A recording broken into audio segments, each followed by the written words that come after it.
Memberontak, apa hubungannya? Saya mau bacakan hubungannya di salah satu pasalnya di dalam penjelasan, di dalam satu pasalnya. TNI sekarang bisa membantu tugas pemerintahan di daerah.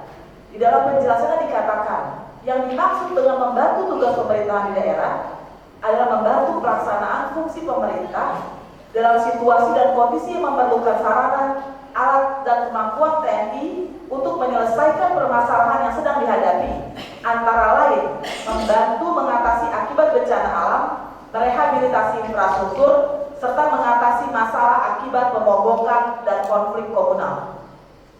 Jadi pemogokan, termasuk pemogokan buruh, disamakan dengan konflik komunal. Padahal mogok buruh adalah hak yang dijamin Undang-Undang 21 2000 dan bahkan ada ancaman pidana, meskipun itu nggak pernah terjadi karena saya pernah lumayan lama di divisi perburuan LBH Jakarta dan saya setiap hari yang khusus buruh, nggak ada yang lain. Itu kita lapor ke Polda, tidak pernah diusut, gitu. Nggak pernah ada kasus yang jalan. Pada akhirnya ada 1-2 yang dipidanakan, tapi manajernya dan sulit sekali, dan itu pun sulit sekali, jarang sekali. Nah jadi akibat pimpinan yang militer, ya dia pasti kenalnya militeristik, dia membawa ini kembali dan undang-undangnya pun diubah. Undang-undangnya diubah dalam waktu yang sangat singkat, tidak pernah ada yang dengar, tiba-tiba masuk nyelonong gitu ya. Dan konflik dan mogok, termasuk mogok buruh, kembali bisa menjadi bagian dari kerjanya. Jadi karena itu menurut saya yang harus kita tuntut pertama adalah pengungkapan siapa yang membunuh, siapa yang menahan, dan itu tentu saja institusional. Coba kita bayangkan sederhananya begini. Kalau di dalam partai buruh ada orang yang menculik orang lain dan itu tidak diperintah oleh pimpinan partai, kira-kira pimpinan partai marah tidak? Pasti marah.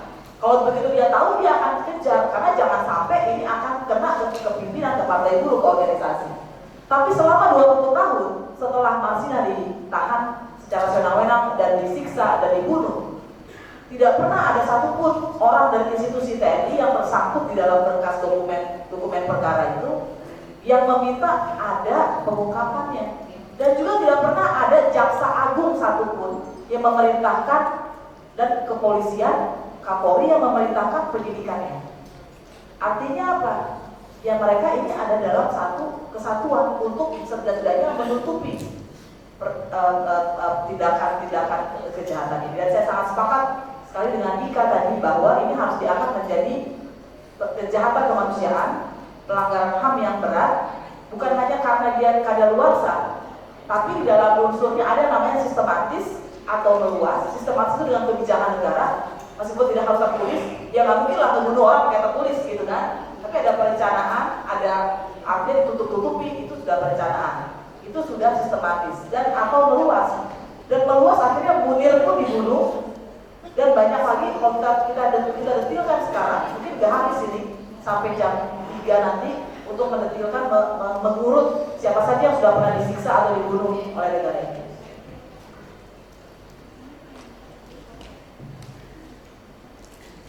Baik, terima kasih Mbak Aswin. Sampai di sini ada yang mau bertanya, kawan-kawan? Jika ada yang mau bertanya, silakan angkat tangan. Oke, sudah sih. Silakan maju ke depan Bu, karena mic-nya nggak bisa jalan ke belakang.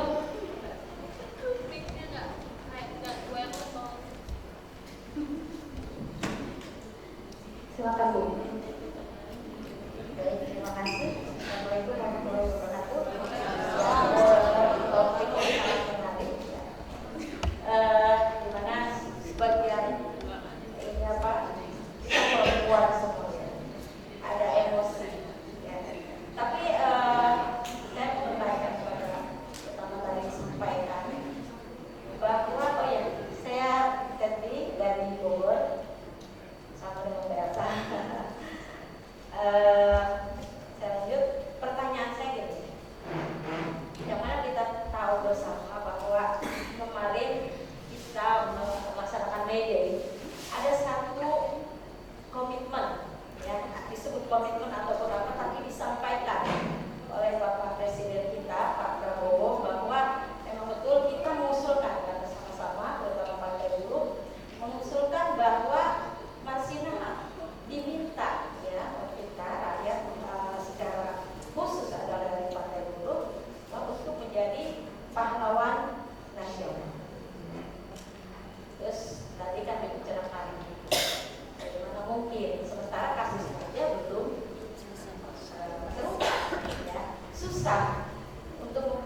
dilakukan oleh, katakanlah diduga oleh militer, gitu ya.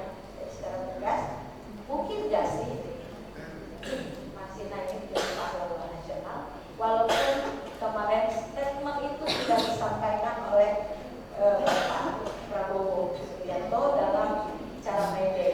Tentu May Day ini kemarin karena heboh banget, tidak hanya buruh kita yang ada di Monas, bahkan yang disiarkan di seluruh Indonesia, bahkan internasional. Mungkin tidak, kalau memang ini akan terrealisasi. Terima kasih. Assalamualaikum warahmatullahi wabarakatuh. Pertanyaannya mungkin tidak akan terrealisasi gitu. Siapa ada yang ingin menjawab?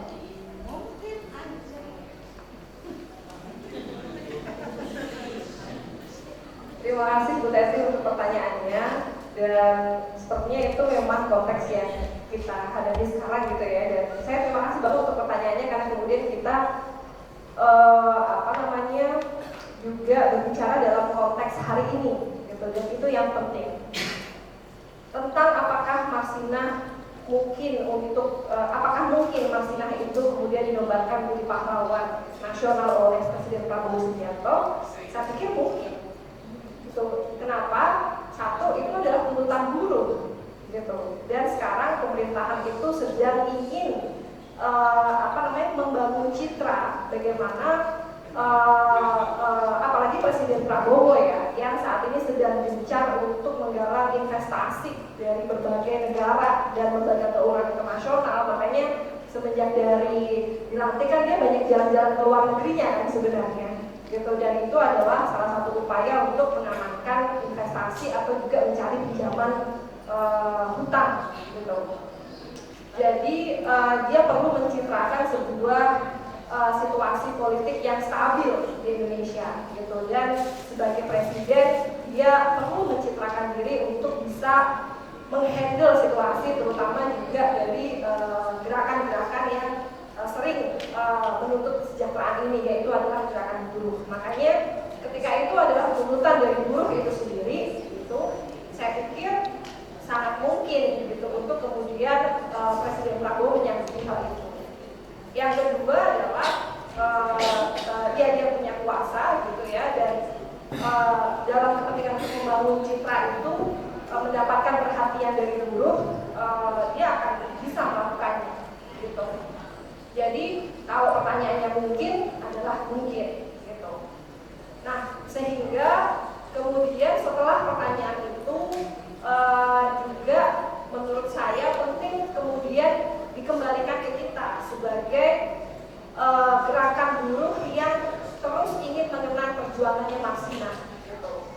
Apakah dengan menjadi pahlawan nasional saja kemudian kita sebagai buruh ini sudah selayaknya mengenang perjuangan Marsinah gitu. Nah, itu adalah pertanyaan yang kemudian kembali kepada kita gitu. Kenapa, dan pertanyaannya juga lebih dalam lagi, kenapa kemudian kita penting untuk juga terus mengingat bahwa kasus Marsinah belum selesai gitu. Karena saya pikir seperti yang tadi dijelaskan adalah bahwa kita tidak ingin ada kembali pada sebuah masa di mana gerakan buruh itu dikontrol, di mana gerakan buruh itu hanya satu gitu, dan yang harus patuh terhadap kebijakan negara yang militeristik. Jadi kita tidak ingin kembali seperti itu, karena situasi seperti itu artinya adalah pemukulan, kemudian juga intimidasi, kemudian pemenjaraan, penyiksaan bagi setiap orang yang berjuang, gitu. Nah, sehingga kita tidak ingin ada kasus seperti Marsinah lagi, gitu. Sehingga pada hari ini kita sangat relevan untuk kemudian menuntut pengungkapan kasusnya, gitu. Jadi saya pikir ketika kita menuntut agar Marsinah menjadi pahlawan nasional, itu bukan berarti kemudian kita melupakan kasusnya. Saya yakin itu juga gitu ya, spirit yang kemudian juga diemban oleh Partai Buruh gitu. Sehingga dalam kesempatan ini saya pikir adalah saat yang sangat tepat gitu ya, karena berbagai undang-undang itu seperti tadi disampaikan oleh Mbak Asvin gitu ya, berbagai undang-undang baik itu TNI maupun itu Polri gitu ya, maupun juga undang-undang yang kemudian mengamankan investasi ini dan meminggirkan hak-hak rakyat, masyarakat adat dan apalagi juga buruh, ini sangat gencar dilakukan gitu. Sehingga saya pikir menuntut keadilan bagi Masnah itu sangat relevan dan itu juga memperkuat identitas kita sebagai buruh itu sendiri. Terima kasih.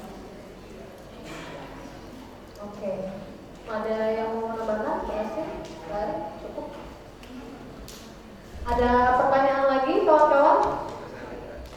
Boleh? Silakan Pak.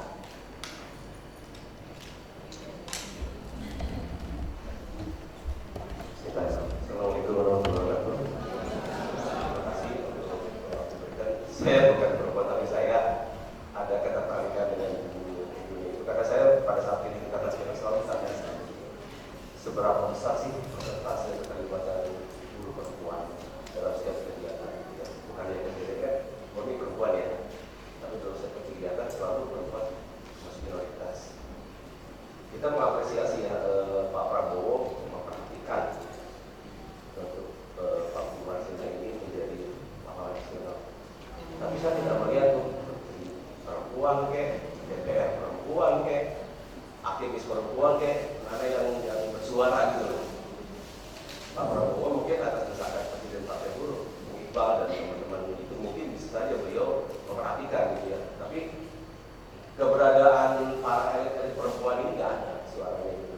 Bahkan saya juga mengkritik dan saya mungkin mulai ada di sama-sama serikat pekerja otomotif mesin komponen SPNI. Berapa persen sih kalau ada kegiatan? Berapa persen kalau demo itu? Berapa persen sih yang bersuara itu? Kecil sekali gitu. Ya. Memang kalau dibanding India yang beliau dari PDT hubungan internasional, beliau ke India jauh lebih susah lagi gitu. Tapi kan kita nggak ngukur yang paling rendah, kan kita ngukur yang paling tinggi gitu. Siapa negara yang paling tinggi keterlibatan perempuan? Misalnya Margaret Thatcher dia dari Partai Buruh Perempuan, kita jadikan contoh gitu.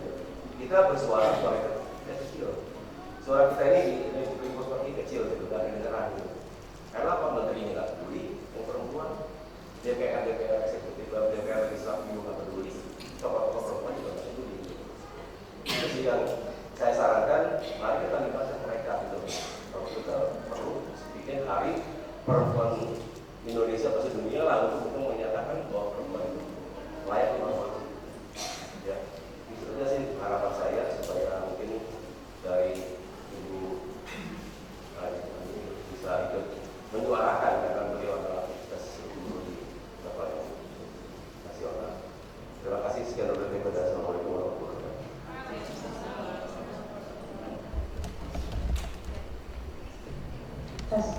Aku coba menanggapi ya. Memang Prabowo kita ini elitnya itu yang nggak ada yang peduli gitu dengan nasib perempuan ya. Terus saya dulu terbukti itu di undang-undang RUU PPRT gitu ya. PPRT itu mayoritasnya itu pekerjanya perempuan. Tapi ketua DPR kita perempuan. Tapi dia nggak mau mengesahkan RUU PPRT gitu kan. Itu kan logika yang dia ternyata juga menjadi pelaku ada diskriminasi terhadap perempuan itu sendiri gitu. Dia tidak mendengar kita. Bagaimana nih? Mungkin tadi pertanyaannya aku coba highlight sedikit. Bagaimana meningkatkan keterlibatan perempuan gitu Pak ya, di serikat, baik itu di serikat buruh maupun di aktivitas organisasi, agar keterlibatannya itu suaranya itu terdengar lah. Suaranya itu terdengar. Nah ini kan salah satu forum yang kita lagi bangun Pak. Bagaimana kalau dari aku sendiri karena aku sekretaris bidang di penggalangan dan eksekusi perempuan di Partai Buruh, aku juga melihat kita harus punya kesatuan visi Pak antara inisiator organisasi di dalam partai. Karena kalau yang berbicara misalkan kamu FSPMI doang, CAP doang, ini doang, nggak kedengeran gitu. Tapi kalau kita sama-sama menggaungkan, ayo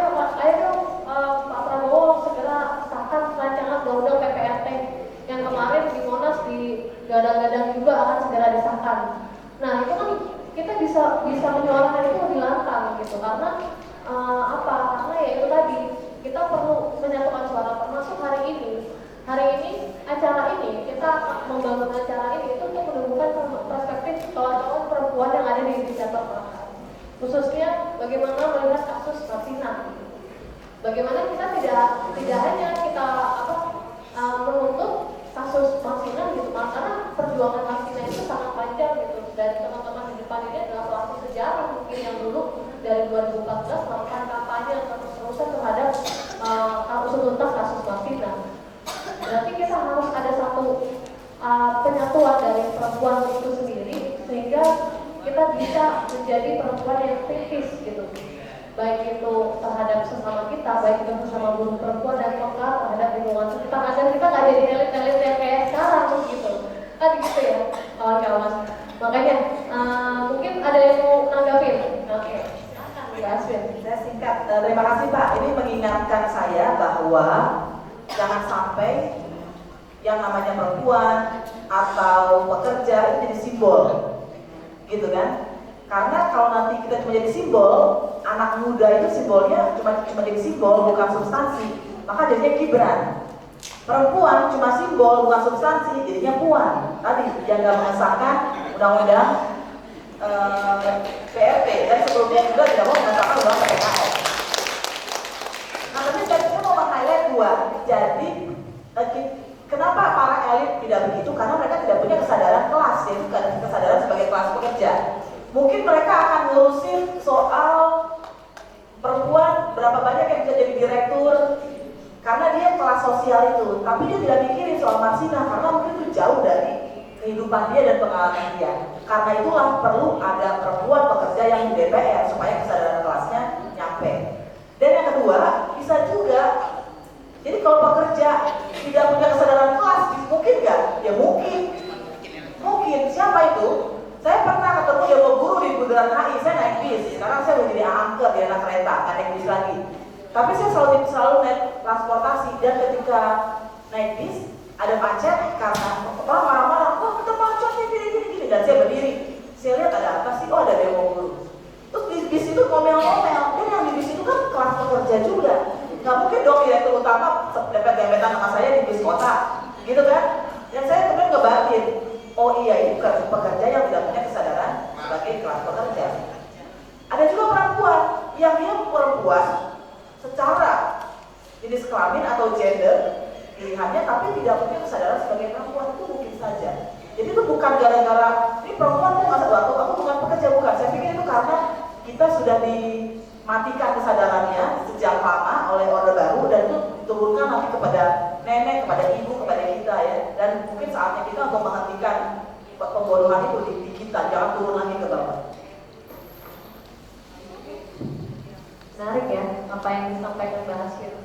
Kesadaran kelas, memang itu yang dibutuhkan. We are the working class ya, karena kelas pekerja ya, kita kelas pekerja, dan memang kesadaran kelas itu penting kawan-kawan. Agar kita nggak jadi elit yang kayak tadi kalau kata Mbak Aswin jadi Gibran atau Puan gitu ya. Karena nggak substantif dan mereka nggak punya kesadaran kelas. Nah makanya sebab itu aku harap gitu ya, nanti kita bisa terus saling berkolaborasi. Kemarin juga di bidang kami Pak, di sekretaris di tim kewapresan perempuan PRT dan buruh migran, kami juga mengadakan roadshow. Mungkin MSPMI juga basisnya salah satu yang datang kemarin roadshow rancangan undang-undang PRT dan PPMI, perlindungan pekerja rumah tangga dan perlindungan pekerja migran. Itu dalam rangka kita membangun kesadaran kelas juga ke kawan-kawan, solidaritas. Kalau buruh itu kan identik dengan solidaritas ya, pekerja rumah tangga itu juga kan pekerja.